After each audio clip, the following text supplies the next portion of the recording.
Hi guys, James at RampantLionReviews again for you today with another beer review. For this one we are going to head up to Norway and we're going to revisit a brewery who are probably one of the best known Norwegian craft breweries these days, and it feels like a little while since I've reviewed a beer from these guys. The last two beers that I've done involving this brewery have both been collaborations, one with Amundsen, also from Norway, and another one from AF Brew in St. Petersburg in Russia. So it's nice to return to them and do a proper kind of dedicated review actually, and this is a beer that I've heard very good things about. So for this review then, we're going to go to Stavanger in the southwest of Norway, and we're having a look at another beer from Lervig Aktiebryggeri. So this one is the Supersonic, and it's a double dry hops, double IPA, coming in at 8.5% ABV. So really curious to see how this one turns out. I saw this beer I think a few years back, but it had different artwork at that time. I'm sure it had like a sort of white coloured artwork on it, so they have changed the artwork for this one. And it looks pretty damn cool, I have to say. But like I said, this is a beer I know has a very good reputation. We got this one through the Små Partiers or Tillfällig assortment, whatever you want to call it now, on the 28th of February 2020. And you guys will be seeing the review a little bit after that, of course. But very much looking forward to trying this one, and I hope that you guys enjoy my take on this beer. Nice to return to Lervig after a little while as well, of course. So yeah, let's see how we get on. So as always with my reviews, I'll tell you a little bit about the brewery before we taste the beer. If you want to get straight to the tasting, just fast forward. All the usual links are in the description below. That's the brewery website, the link to my other reviews that I've done from Lervig Aktiebryggeri before. No doubt there will be some more at some point in the near future. There's all the usual social media down there as well. If you want to see more reviews, do please consider subscribing to the channel. The whole channel, of course, has a geography-based tagging system, so you can go into the homepage and search for beer based on country, city, state, county, province, prefecture, whatever it is you're interested in. Do check out the playlist of beers from different countries. There is one there for all the Norwegian beers that I've reviewed for you. That's being added to whenever I get the opportunity. And as always, please do get in touch and let me know some of the other beers and breweries that you guys would like to see me review. It's always great to hear from you guys that are watching the videos, and the support that you show the channel is hugely appreciated. So anyway, to tell you a little bit about Lervig Aktiebryggeri then. So as I mentioned to you already, Lervig Aktiebryggeri are based in Stavanger in southwestern Norway, and the company was founded in 2003 after the Toa brewery was sold to Carlsberg, and they subsequently moved production down to Oslo. For a while, the beers were produced at Mackul Brewery in Tromsø, who you have seen me review on the channel before, but then production was moved to Hillevåg in Stavanger back in 2005. The interesting thing about this brewery is that they apparently ran at a loss for about 10 years, and I think it was only in 2015 that they started to break even, and then 2016 they began to turn a profit. But the head brewer for Lervig is Mike Murphy, who's been with them since 2010, and prior to this the brewery were making just, you know, many light lagers and things like that, but Mike moved them towards making the more American style craft beers, and he'd played quite an important role in the Danish craft beer scene when it was kicking off, and he'd worked with several of the well-known brewers such as Mikael Jeppe Bjergså, also Sean Hill and Andreas Kissmeyer as well. But he worked for a period for Birra del Borgo down in Italy, and he now owns 5% of the Lervig Aktiebryggeri. But the CEO of the company is Anders Kleistrup, who I believe is Danish, and the main owner of the company was originally Christopher Stenrud, who used to own 67% of the shares. But in 2018, Orkita Capital, who also own part of Mikkeller, they bought 50% of the company, and they're helping them to expand at the moment, and they're apparently hoping to open up a facility called Ulhelene in central Stavanger at the moment, and apparently they're in negotiations with the local courthouse because they want to the courthouse apparently want to use the same site and things, so they're trying to figure out how both of them can fit into this. So that'll be an interesting development over the next little while. At the moment they export around 1/3 of the beer that they're producing, and in total the brewery exports 17% of all of the beer exported from Norway, which is pretty impressive actually. And as of February 2020, when I'm producing this review for you, these guys have produced 150 different kinds of beer according to Untappd. I wouldn't be surprised if it's a bit more than that though, because I think Untappd has only been around for a little while actually compared to how long this brewery's been about, so it may well be a good bit more than that.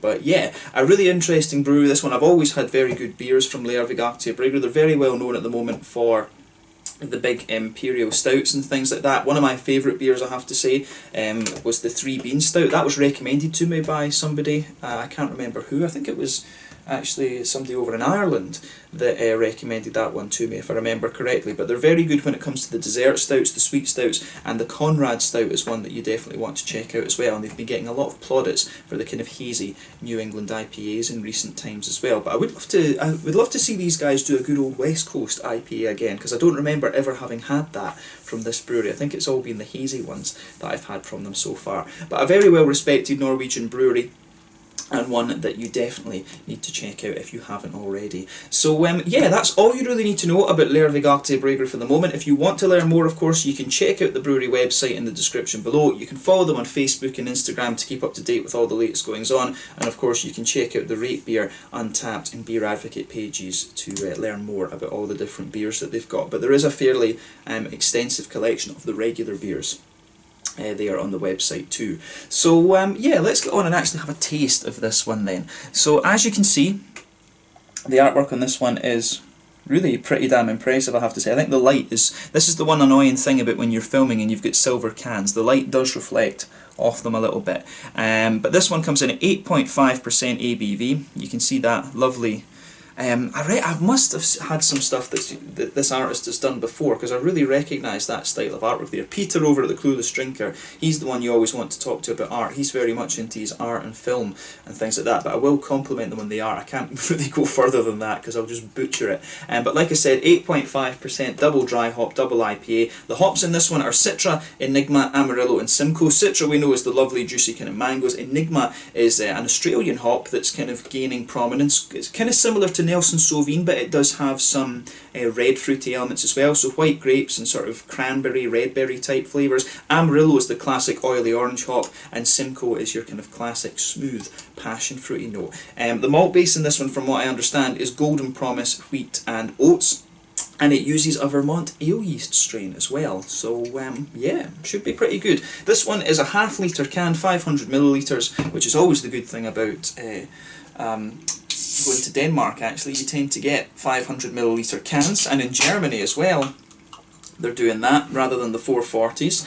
I'd rather pay a little bit more and have a half litre, to be honest with you. I will just say that, rather than having the 440s. I'm not sure what the point of those is. I would have thought for a brewery it would be easier to sell your beer in half litres rather than 440s, but who knows. But yeah, as you can see with this one, it looks absolutely lovely. New England double IPA. So yeah, as you can see with this beer then, and as you would expect from a double IPA, it's poured a lovely hazy. I would say that this one is a more murky, yellowy, leaning towards orange kind of colour. It's a bit difficult. Maybe this one's a little bit like peach juice in colour actually. It reminds me a little bit of like some kind of peach juice that I've seen before. But yeah, quite dark this one in its colour. But that tends to happen when you use things like, I think Golden Promise is a little bit of a darker coloured malt. It is the types of malts, of course, that give you your different colours for your beers. You could see there was a half finger of a frothy, I would say perfect white on this, perfect white head on this one, not creamy at all, but nice small bubbles there, so quite foamy. One or two big bubbles sticking towards the side of the glass there, a few little ones going up towards the bottom of the head, but overall it looks pretty nice, and as I say, kind of what you would expect from a modern IPA, a New England hazy style IPA. But you can see this one is pretty much completely opaque, so nothing overly surprising about this beer in terms of its appearance. So let's have a look at the aroma then and see how we get on with this one. Oh yeah, that smells really nice. Yeah.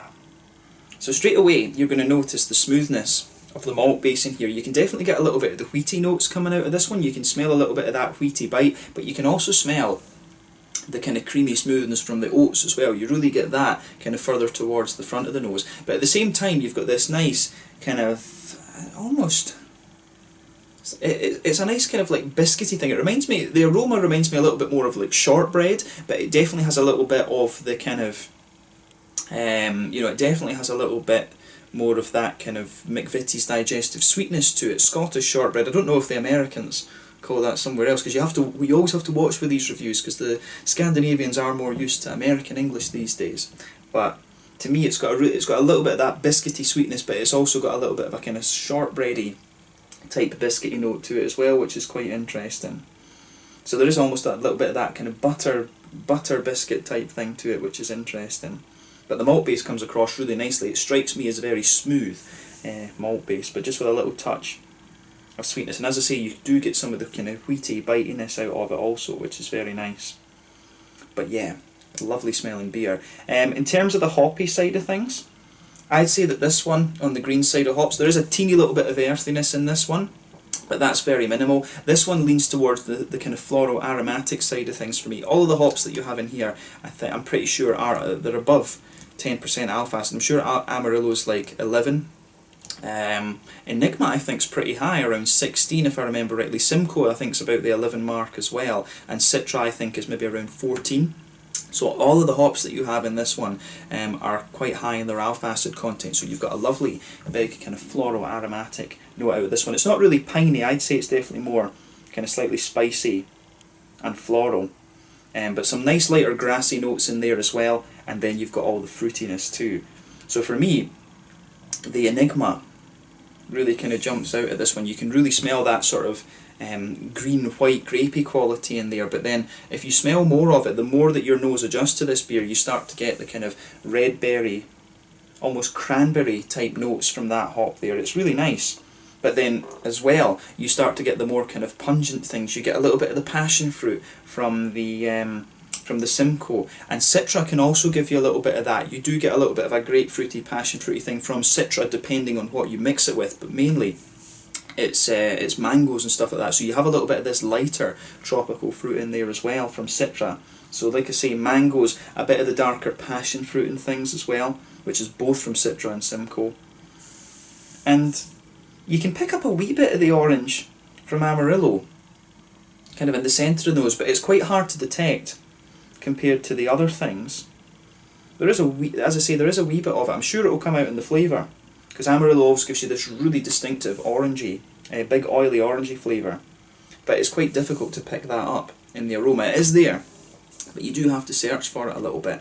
So yeah, take a little bit of time and enjoy the aroma of the beer before you get stuck into it, but this one I think will be really pretty nice. This is a beer from Lervig that has a very good reputation, so let's have a look at it. This one is the Supersonic, a double dry hop, double IPA coming in at 8% ABV from Lervig Aktiebryggeri in Stavanger in Norway. Citra, Amarillo, Enigma and Simcoe, the malt base Golden Promise, wheat, oats and a Vermont ale yeast strain. Let's get stuck in. Sláinte, skål!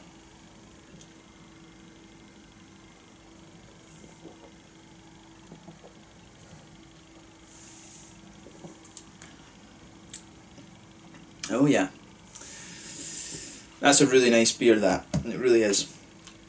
First impression is that it feels very clean, and I've said this in quite a few reviews recently that with a lot of the Nordic beers, it is just, you know, it's the quality of the water. If you're away in the north, you're going to have beautiful water that comes down from mountains and things like that, especially in Norway when you've got all the fjord and the mountain waters and things like this. This beer feels very, very clean to me, and it's really, for 8.5%, it is actually a bit dangerous how kind of drinkable this one comes across as.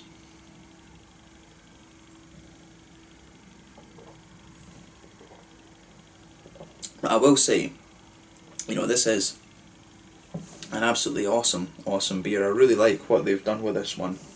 So thumbs up to Lervig Aktiebryggeri for this. Let's get the last little bit of it in the can. Need to remember, of course, that this one is a 500, not simply a 440 tall boy.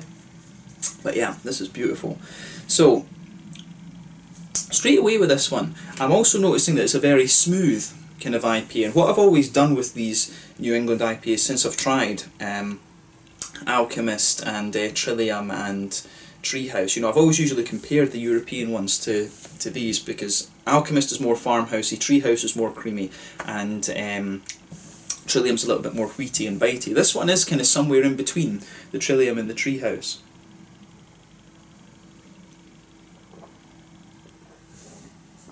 So straight away with this beer, when you take it in, you've got this lovely white bready wheaty note that just blankets the middle of your tongue there.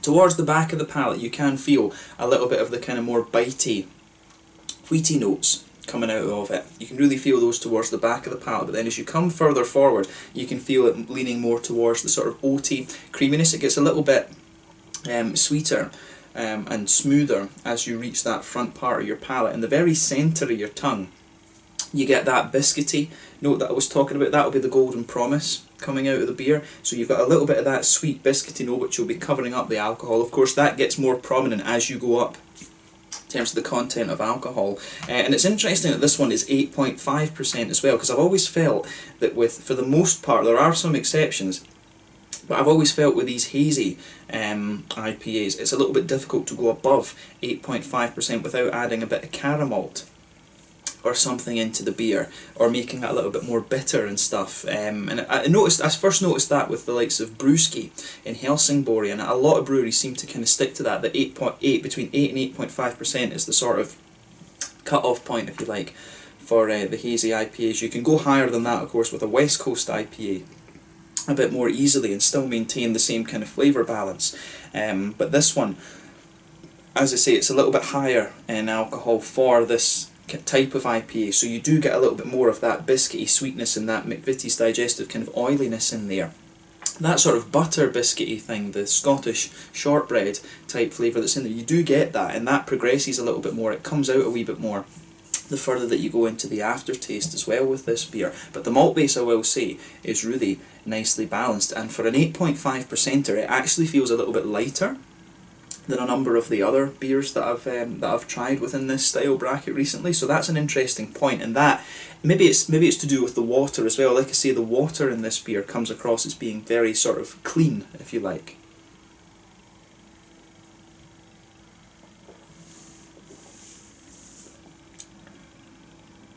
But yeah, I really like how this beer goes together. It's the malt base really balances the fruity side of it very, very well. But yeah, I've always been a big fan of malty type beers like Dunkel's, Doppelbock's and Scotch ales and stuff like this. So I think I've got a really good appreciation for malt bases, and I think they've done a really awesome job with how well balanced this one is. And I think it's only 3 different types of malts that they've used. A lot of breweries will put in 4 and 5, or smoothen it out with dextrose and things like that. So for these guys to pull off such a nice malt base with just 3 types and have it well balanced, I think that is pretty damn good as well. And maybe it's to do with the Vermont ale yeast as well. The Vermont ale yeast is probably is a very big kind of smoothening agent, if you like. Yeast can play such a big role in the beers, as a lot of you I'm sure will know. On the hoppy side of things then with this beer, back corners the palate, you've got a lovely little bit of earthiness there. As you come further forward along the side of the tongue, the kind of floral aromatic notes push their way out a bit more. It's a little bit spicy, I'm noticing that. It's not the spiciest beer that I've come across in terms of those floral aromatic notes, but it does build up a little bit of spice as you go further into the aftertaste. As you go round the front curve of the palate, the beer gets a little bit more lighter and grassy, and that really suits what's going on with the fruity side of the beer as well. So let's have a look at that now.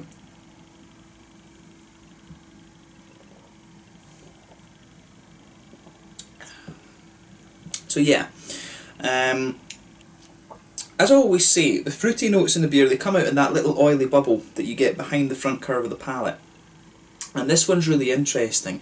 So if you go towards the back of that oily bubble, that's where you get the kind of more pungent fruity notes, but it's the Simcoe that's really kind of shining in this one. There is a wee touch of that grapefruity note, which is most likely coming from the Citra. You do have a little bit of that dark kind of pungenty type flavour from passion fruit and from the grapefruity notes in there as well, so you can pick up that. But as I said, Simcoe is a really smooth and it's almost like a kind of milkshakey type passion fruity flavour you normally get from that, and it very quickly evolves to be that. Then in front of that you start to get the kind of lighter mangoey flavours. You might be forgiven for thinking there's a little bit of an apricot-y papaya type note mixed in with that as well, but lovely juicy mango notes. And then further forward from that you do start to get these big oily orange flavours from the Amarillo, and those are really nice actually. I like how that kind of blends into the beer. It's a bit strange that it was a bit difficult to pick that up in the aroma, but it really does come out in the flavour with this beer.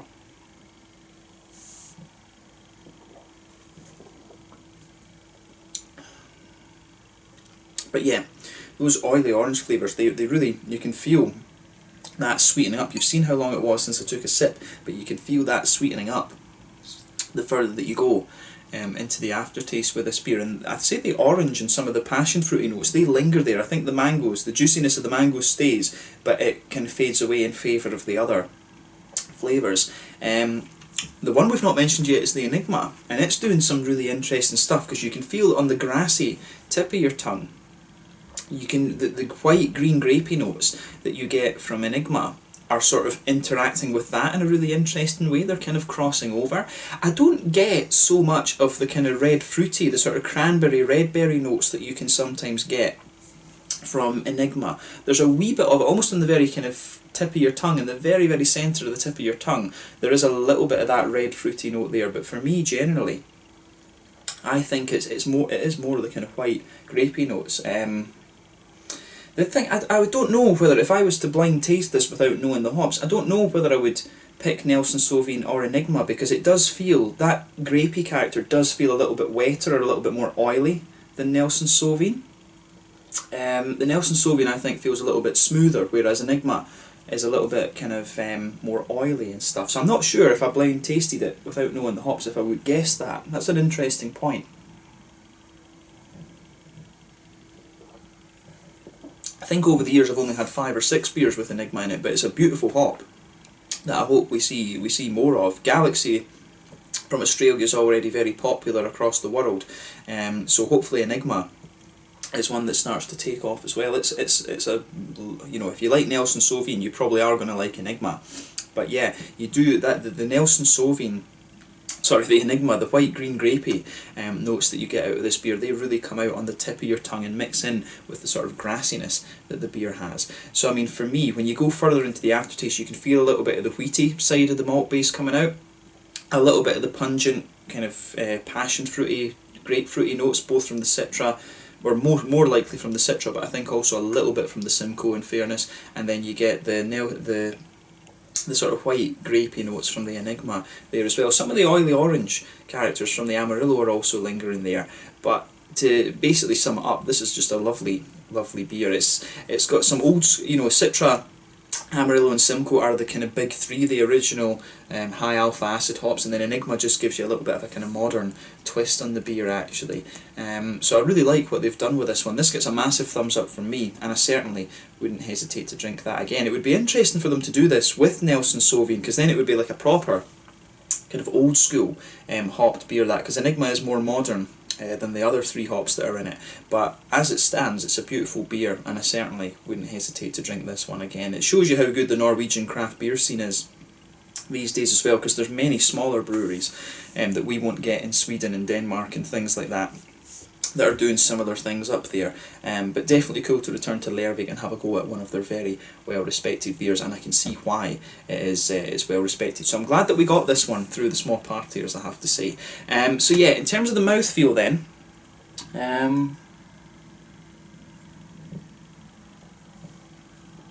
this one's got a nice big it's got a nice big oily mouthfeel to it. It is quite smooth and creamy as you'd expect, but I'd say this one is more oily. So it's at the top end of mid-bodied, bottom end of full-bodied for me. Carbonation is quite smooth. The mouthfeel, like I said, feels very, very clean because of the water that's in here. But you also have some really big oily characters to this beer as well. So it's well balanced between being smooth, clean, and also nice, big and oily. So it's quite unique in that sense, I would say. In terms of the hoppy bitterness, I think this one is a little bit heavier than your standard 30. I think this one might be about 40 or maybe even 50 IBUs. This one is a little bit heavier than the standard 30 that you'd get for a New England IPA. The malt base is really nice and smooth. It's got a little bit of wheaty bitiness to it, but it does have a wee bit of sweetness also, so well balanced between the smoothness and the sweetness. And with the fruits, you've got some nice big oily qualities to this beer as well. But as I said, overall, this is just a lovely, lovely kind of New England double IPA. It is double dry hopped as well, and usually with these you can get a little bit of dustiness from the double dry hop, but I think with this one coming from Norway, it's probably sat in the warehouse for Systembolaget for maybe a week or two before it's gone out into the shops, and that's probably just helped it mellow out in just the right way. So I think I'm reviewing this one for you at a good time, because I've always felt with these New England IPAs that you need to give them a couple of weeks in the can just to let them mellow out properly. Otherwise it just, you know, it tastes like green and it's kind of burny and things like that, especially when you've got the double dry hopping, because that can make them feel a little bit more sort of dusty and things like that. But overall it's a very, very nice beer, as I said, and one that I would definitely recommend that you try if you come across it. So yeah, let's leave it at that for this one. The Supersonic double dry hops double IPA coming in at 8.5% from Lervig Aktiebryggeri in Stavanger in the southwest of Norway. Try this one if you get the chance, and I think this one should be fairly easily available to a lot of people across the world. Lervig, as I said, are exporting quite a lot of their beer these days, so make sure you check them out. So yeah, let's leave it at that for this one. Awesome to return to Lervig after a little while, and I need to make sure that I return to these guys fairly soon, because it's been a good few months actually, maybe even a year since I reviewed one of their own beers. The other ones have all been collaborations and things.